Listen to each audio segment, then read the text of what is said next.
Hello, everyone, and welcome to the next episode of the Release to Rise podcast. I am your host, Kate Patraw, and I'm super excited about today's topic because it's something that when I intuitively looked into the collective, it came back on a scale of 0 to 100, 100 being what we need to hear the most and what is bothering us the most.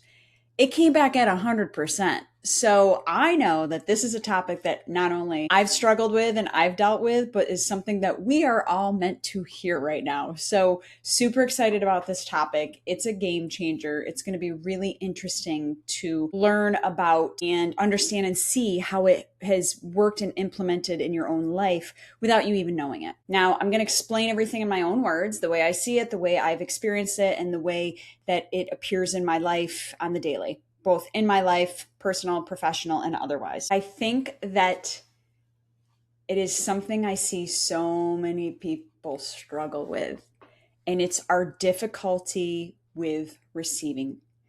I have so many people that will say to me, why is it so hard for me to receive compliments or love or abundance or help, support from other people or rest? That's a huge one. Or opportunities. For so many of us, it is so hard for us to receive.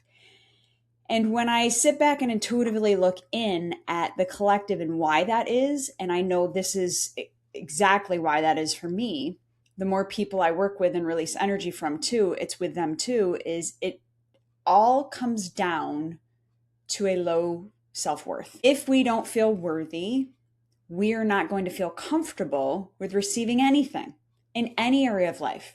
Physical, mental, emotional, in the family area, in the romantic area, in vocation, in passion, hobby, in finances. If we don't feel worthy, if we have a low self-worth, or our self-worth isn't where it's optimal, we are going to have a discomfort with receiving. This is a huge thing for me. It's the bane of my existence. And like I said, I've come a long way, but I'm always working on this one, especially on an energetic level, because I have struggled with this for decades.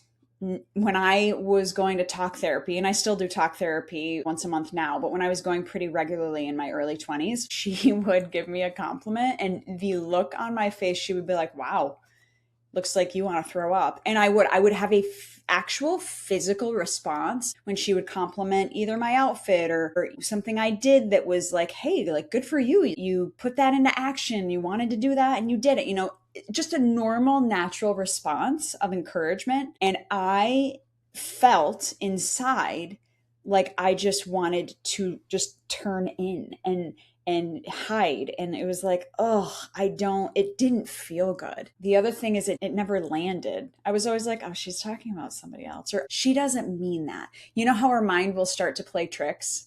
Our conscious mind, or our subconscious for that matter, which we'll get into, but it'll start to play tricks and be like, she didn't really mean that. She's just saying that because she's my therapist. He's just saying that because he's my husband. Or she's just saying that because she's my friend. No one could ever actually mean what they said. And when I looked in, because it's been so long that I have struggled with this, it really comes down to a feeling or a lack of self-worth. Because I don't feel worthy of it, my energy is going to push it away and reject it. My mind is not going to let it receive. My subconscious programming is not going to let it land. And I'll get into all of that too, because it is amazing to me the energy that has impacted this. And I didn't know in my early 20s, I wasn't privy to energy work. So I didn't understand the way I was blocking it until I got into emotion, body, and belief code work and saw it in my own sessions and friends and family sessions and all that type of stuff. That's when I was like, wow, this is really plaguing so many of us. So many of us do not feel worthy. And that's why it is so damn hard to receive anything. I have a husband who I talk about all the time on here. He adores me. I know this man loves me. I know he does. And when he gives me compliments, just like when my talk therapist would give me compliments, when he gives me compliments, she has trained me to thank people in the right way, because my initial response wasn't really the best. All right. I had to be taught how to respond to a compliment because it felt so weird. It felt so uncomfortable in my body and mind. So then when you date and you get a compliment, you're like, okay, again, he doesn't mean it. He's just trying to get this, that, or the other thing. However, your brain wants to justify it. Well, then meet my husband, we start dating, and he is so complimentary. Even now, after 16 years of knowing each other and 11 years of being married, I mean, he adores me in the best way possible. He always is complimenting me, and not just like physically, he's complimenting me on all sorts of things. It's amazing and it's beautiful. And yet, when he compliments me, I think, oh, does he really mean that? What's he trying to get? Did he do something? Is he making up for something? There's this mentality that's going on that tries to immediately diminish the compliment because it must not be true. I'm not worthy of that. And it's crazy to think that, right? In my logical brain, I think that's insane. This man is married to me. He adores me. He loves me. I know he's genuine behind his words. He's authentic. It means something. He's not just spewing bullshit. And yet my mind and the subconscious programming in my mind, the ingrained programming is so strong that even as I'm working on this, I still have moments where I'm like,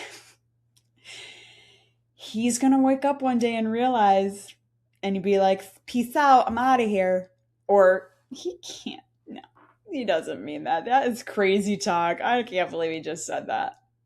And that's all going on in my mind, even as I look at him and I go, thank you so much. Or sometimes if I'm really not feeling it, but I know that I need to respond in the appropriate response I was taught, I'll go, thank you. And I'll have that perma smile that you get. It's like the smile that you have on pictures for picture day. It's kind of your smile, but it's not really your genuine smile. If you were laughing, it's just more like, here it is. Cheese. Thank you. That's what I do. Can you imagine that? That's how I respond. Can you imagine your wife responding that way or your spouse responding that way? That poor man. But it doesn't slow him down. He still keeps complimenting me, and I appreciate it because he understands. We've had this discussion where he understands that I hear those words and I'll say to him, I wish they could just land. I wish that I could feel it in my body, in my heart. I wish that my mind didn't immediately try to negate everything. And I know I'll get there.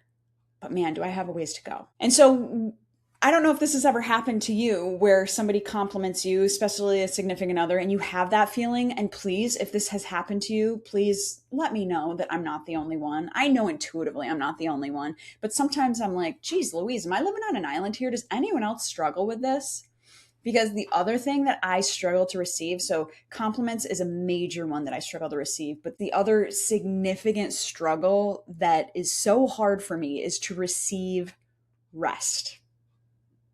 I struggle to receive opportunities to rest. It is so hard for me to sit on that couch and either watch a TV show, watch a movie, maybe play on my phone for a minute. I try not to do that anyway because it just messes with my energy and my mental health. I mean, social media is great and wonderful and all, and also it can be such a detriment too. But I struggle to sleep in. I struggle to lay around all day. Why? Because when I was little, I grew up in a household where we were productive on the weekends. And remember, everything is equally good as it is bad. So when I grew up in this house where we were taught to be productive, on a Saturday, we would get up and we would have things to do, or we would go out and play, whether it was mom or dad. They didn't want us in front of the TV all the time. And so we really learned to be productive. And we also had to help around the house. We would have to stack wood, or we would have to mow the lawn, or help mom with gardening, or go get groceries with her, or clean our rooms, whatever it might be. We had things to do. And that is very good in the sense that now I'm a super efficient, productive person. I get shit done. We just had our grandpup here for almost a week, and my daughter picked her up, brought her home yesterday. Super sad because I adore having her here, but I'm so lucky that we get to have her here every now and then. I just love it. I love it so much, you guys. And also, when she leaves, we change the sheets, we clean the bedding, we vacuum, I mop, because it's having a dog, right? And I got all of that done in less than 2 hours. And I also did 7 loads of laundry. And I also did an energy session on a client. And I also edited a podcast. And I also mowed the lawn. See what I'm saying, guys? So I get shit done. And also, I have no idea how to relax. Not one clue. So as great as it is that I get stuff done, I do not know how to receive rest. And it's funny because I could not fall asleep last night. Well, guess what? That is a reflection. When we struggle to rest at night, when we struggle to fall asleep at night, it's a reflection of me not recharging and letting myself rest, period. End of story, at any point. And so that's how it'll reflect and show to me that I need to do better and make time. And that's also why I sleep really well on vacation, because there is nothing I can do but rest. That is why cruises are good for me. I'm on the boat. I can't do anything else. I don't even have internet half the time. I am forced to rest. That's what I need. It's like I need rest jail. So for me, receiving rest is really, really hard. I struggle to relax. I remember clear as day, there was a time I was so sick, disgustingly sick. And I didn't want me touching anything either. So I get it. But I had to not empty the dishwasher, and I wasn't allowed in the kitchen. My husband was making my meals, which was fine. I didn't feel good. And also it was torture because all I could do was rest. And watching him be productive made it so hard for me to receive rest. Not only to receive rest, but to receive him helping and supporting me. Because that's the other thing I see a lot of us struggle with, is receiving help and support from others. I have a friend who went through a divorce, a few years ago. All of a sudden she was a single mom. And although they had shared custody, you can imagine how it would be, right? You're in a household with someone else, and even if you're not getting along, that person is helping you. And then when that person leaves and it solely is you, forget about the emotional, mental support and all of that, it's a different beast. And so she was going through the separation a few years back and the divorce. And although it was the best thing for everybody involved, she was struggling because she was working full time. She had a little one who was 3 or 4 years old, and she had a job where she had to be there at a certain time and had to stay till a certain time. That was the contract. And then she doesn't have as much support when the young one was sick. And making dinners and cleaning the house and all of those things. There were a bunch of us who were like, let me help with this, or why don't I bring dinner over, or let me watch him while you go get groceries or whatever. And she would have the hardest time receiving that help and accepting that help. She'd be like, oh, I'm good, I'm fine. Because in her mind, she didn't feel worthy of that help. She didn't feel worthy of receiving that help and that support. She didn't want to burden anyone. I know we can all relate to that. I've felt that a million times. Oh, I don't want to burden that person. I'm not going to ask. Meanwhile, think about how good you feel to help someone else. It feels so good when someone asks for my help and I'm able to help them. It is such a fulfilling, rewarding feeling. And yet, we feel like we're inconveniencing others when we're asking for help. And we're not. We're actually providing them an opportunity to receive fulfillment and joy because they're helping us. And so in this case, she was just so adamant that she was fine until about 6 months in, where she just had a complete meltdown, and rightfully so. Tears, all of it, because she was trying so hard to be this lone island that was doing it all. And I think there was some pride in that too, of I want to do this all on my own. I want to show everyone I can do this. And also there was an immense feeling of guilt for choosing herself instead of staying in a marriage that wasn't healthy and happy for her or her child, and a very low feeling of self-worth. She didn't deserve to get support or help because she's the one that chose that route. She is the one that chose separation and divorce. So she needed to deal with the quote unquote consequences of that. When in reality, she was struggling to receive that support. She was struggling to receive that help. It happens to us all the time.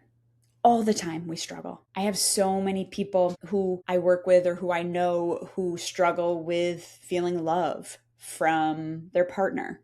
I know I briefly just talked about it with my husband. I know that man loves me. And yet I think to myself, is he going to wake up one day and look at me and be like, what in the world was I thinking? What?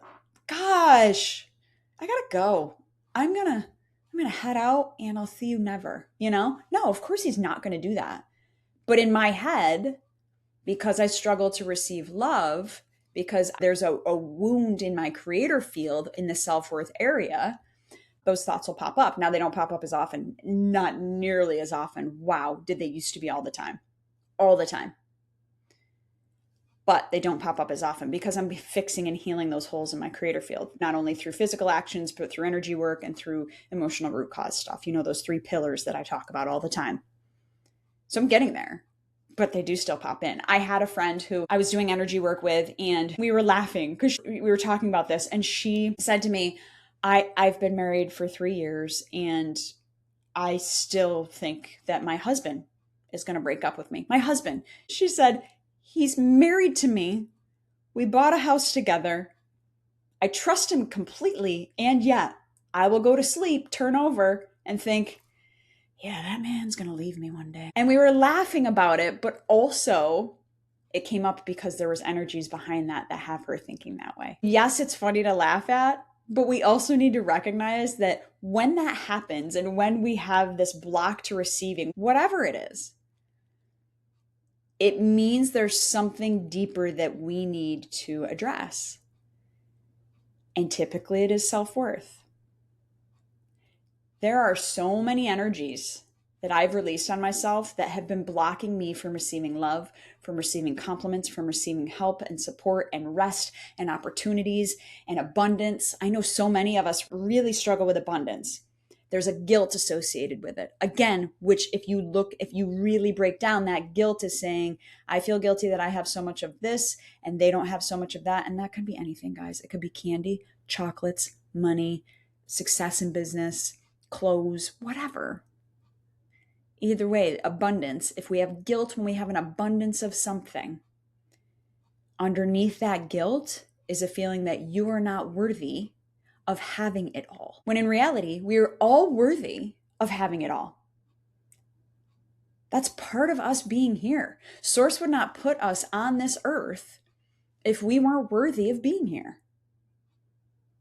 But there's so many energies that trip up our self-worth, which then makes it difficult to receive anything. It's almost like the energy that's stuck within our field, which I'll talk about some specific examples, but it's almost like the energy that's stuck within our field makes a force field around us. Remember Star Trek, The Next Generation? I used to have to watch that at 7:00 every night because back in my day when I was little, I had about 6 channels on the television and that was it.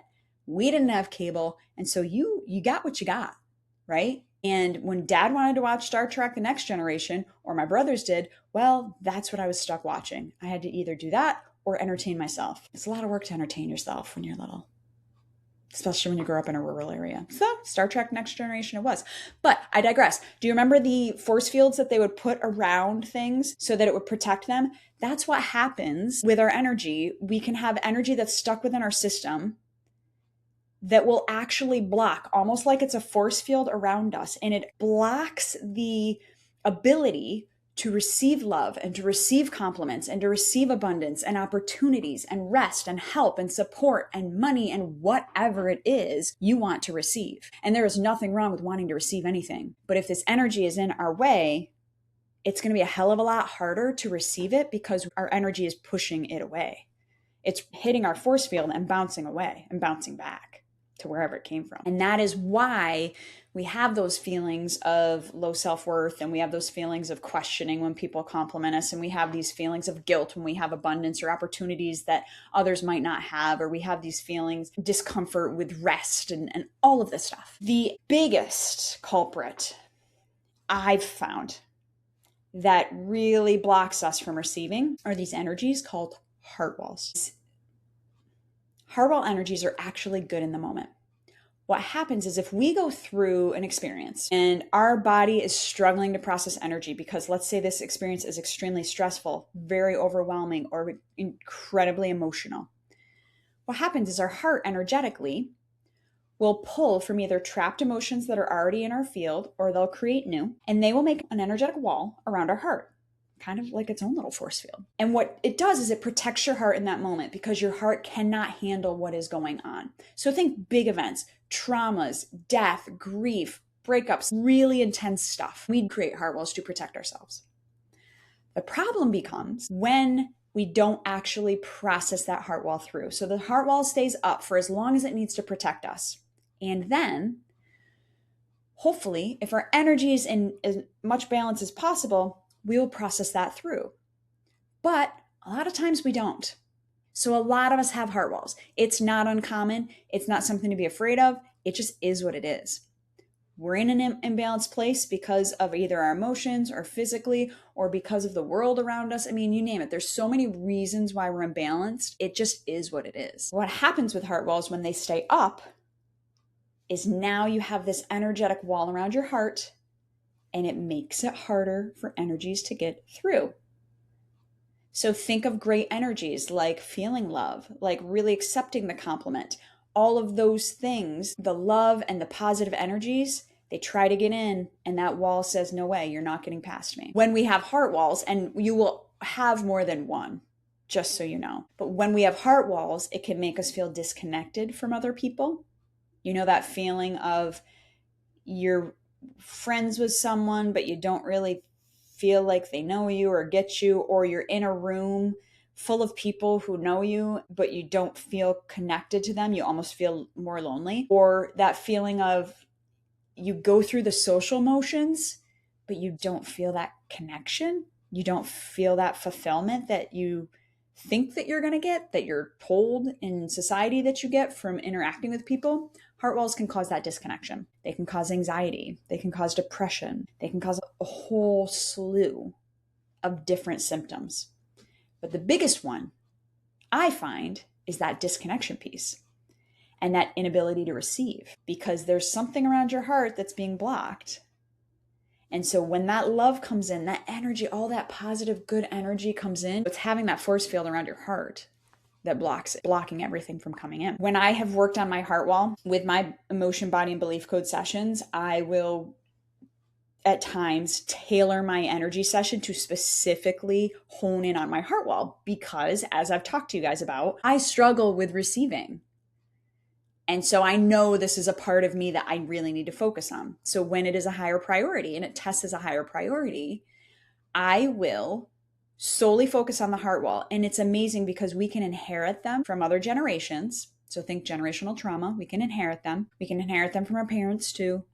We have them on our own timeline. And then of course we have them on parallel lives and all sorts of different timelines, which we can get into at another time. But when I've released multiple heart walls, I think the most I released in a session was 8 or so, and they're all different sizes. When I released those heart walls, I will tell you that I noticed a significant difference to how I felt when I interacted with people, to how I felt when my husband complimented me, or when he was saying really sweet things to me and doting on me. You know, the sweet things that you say to your spouse, he would say them. And instead of my brain immediately going to rejecting them and negating them, I was like, oh, that felt so good. And I really meant it. It wasn't that picture grin that my talk therapist taught me to put on and say thank you. I really meant it.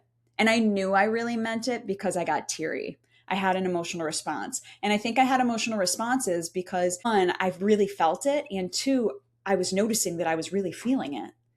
And all of a sudden I was thinking, oh, this is what it's like to really receive a compliment or to receive loving energy. Now, I still have some heart walls to release, but it was so obvious to me. And I thought, man, if I only worked on heart walls on myself, I wonder how much that would solve in every area of my life. Now, I've also worked on this with the belief code, because in belief code, what we're doing, remember, is we are reprogramming our subconscious. So I've had a lot of filters turned on, a lot of negative programs, a lot of limiting beliefs that have definitely impacted my self-worth, and have definitely then indirectly or directly impacted my ability to receive. And I've also seen this with people and friends and family that I've worked on too. What happens is when we have a limiting belief or a negative program, it toggles that filter on. And so that's what my subconscious is trained to see, think, and do. And so let's say I had a limiting belief of I am worthless. Well, when a friend comes in and says, oh my gosh, I loved your podcast episode, or oh my gosh, I loved the lesson you taught, or oh, I love that outfit, or you're so, whatever they say to me, that energy comes in, and yet my subconscious doesn't pick up on that because my subconscious is wired, or was wired before I released it, was wired to see evidence of how I was worthless. Our subconscious doesn't have feelings. It is black, white, and very literal. So when that filter is turned on, your subconscious has like an automatic response of, okay, now I'm going to find evidence of where I'm worthless. Oh yeah, there, remember that person ignored you. Oh, that person didn't hold the door for you. Did you see that person? They didn't even say hi to you. And it's finding evidence because that's the subconscious's job. That doesn't mean it's true, but they're finding evidence to prove that. And if you have that filter on, you're not going to see it. It's going to block that, like the force field. It's going to block that from actually registering in your system, in your heart, in your soul, because your subconscious is not trained to see it. So we have to reprogram the subconscious, turn off those filters, rewire the neural pathways so that you can then receive the love and the compliments and the support and the help and the opportunities and the abundance and the rest and whatever it is you want to receive. I've noticed a lot in my own sessions of these things, which are very similar to negative programs and limiting beliefs. They're called broadcast messages. And what's interesting is these aren't created within our subconscious. They're these negative statements. They come from the outside. They get lodged in our subconscious. And then, like a radio tower, similar to the filter being turned on, it gets broadcast out. Very similar to our creator field where we hand out the script. That is what a broadcast message is doing. It's handing out the script of, I'm worthless. I'm not worthy of receiving that. I need to be productive to feel worthy. All of these things, whatever your broadcast message might be. And then that is what was reflected back to you from people, places, situations, circumstances, and events. I released a ton of broadcast messages on myself and other people. And we don't even realize that those are blocking us from receiving all of the positive energy we want to receive. The other energy that I find really interesting is when our organs and our glands are misaligned or imbalanced. Now, our spleen and our stomach are really responsible for feelings of helplessness and hopelessness, low self-esteem, failure, that type of thing. And then our reproductive organs, our sexual organs, are responsible for feelings of worthlessness and unworthy. So let's say your ovaries are imbalanced, then you are more likely to feel worthless or unworthy. Or when you do, you feel it at a more intense level. When you feel worthless or unworthy, or let's say your spleen or stomach's imbalanced, you're more likely to have low self-esteem. You are then a match to not be able to receive because you don't feel worthy of it. You feel worthless. You have low self-esteem. Those things make you a match to reject the things that the universe, that source, remember I use that interchangeably with God, source, universe, whatever you want to use. Those things are blocking that from the energy that is trying to come in. And that is why you struggle to receive. So my job and what I did on myself was constantly trying to balance my spleen, constantly trying to balance my stomach, and working on my reproductive system. And that's also energetically, physically, and emotional root cause. So 3 pillars, remember. There are so many energies that make it very hard for us to receive things in life. Like the force fields, just like the heart wall is only a force field around your heart, little wall around your heart. You also have a bunch of energies blocking you from receiving. It doesn't mean you're not worthy of it. And it doesn't mean that when those people say those things, that they don't mean it. It just means that your energy is preventing you from it actually registering. Whatever it is that you want, whatever is coming your way, whatever it might be. When I realized that my energy and my subconscious programming were really running the show and also blocking so much from my life, I got mad at first. And then I thought, that's really empowering to understand. Because if it's in there, I know I can move the energy out, which then will bring me to a place of balance. Then I can receive more. Just like the heart wall session that I had, where I honed in on heart walls and I felt so much better afterwards. There's an empowerment in the understanding of what is blocking us from receiving. Because once you understand what is blocking you, your blocks, your specific ones, then you can go about releasing, balancing yourself out so that then you can receive. It's why many business owners work really hard to make sure their energy is in balance and to make sure that they don't have a lot of these blocks, because it will negatively impact their ability to receive clients, receive income. Because at the end of the day, if they don't feel worthy of that, they're going to block it from coming in. A lot of my business owner friends hone in on bolstering their self-worth and reminding themselves of their self-worth every day. Because if they don't, they're going to block things from coming in. Clients, money, opportunities. We have to feel worthy and we have to feel safe. And if we don't, we are going to block. And that is a main reason why it is so hard for us to receive. So when I'm working on myself and it's not just a solely a heart wall session, I will focus on self-worth, self-image, self-love, self-worth. Those are my 3 go-tos, because I know how huge that is. I know that self-worth is underneath it all. It is the main reason we struggle in so many ways. It's definitely one of the main reasons why it is so hard for us to receive. I know that I'm a work in progress. I'm always a work in progress. I'm slowly breaking down my force field so that I can receive everything that I want to receive. And I feel fortunate enough where I can release my own energy. So that's fun too. I know that this is only scratching the surface. I could talk to you guys about so many different energies that hinder our ability to receive in life. I gave you the heavy hitters, the top ones, because I think awareness is so key. We're really just scratching the surface of this. And again, if you're someone who wants to go more in depth, who wants to learn more faster, webinars would be the best spot for you. You would need to get on my email list, because that is where I will send out the webinar information. And those will be starting soon. So please make sure to go on my website. You scroll down, sign up for my newsletter, or you can send me an email and we can put you on the email list. But please, please, please make sure to get on that email list if you're the person who wants just more of this and who wants more in depth of this. So again, just scratching the surface, but we have to start somewhere and we have to baby step it so that our brains can absorb and then we can take it to the next step. I hope that this resonated with you and I hope it helped you, because it was a game changer for me to understand. Here to answer any questions you have. And as always, I wish you guys a wonderful day and I will talk to you soon. Love you.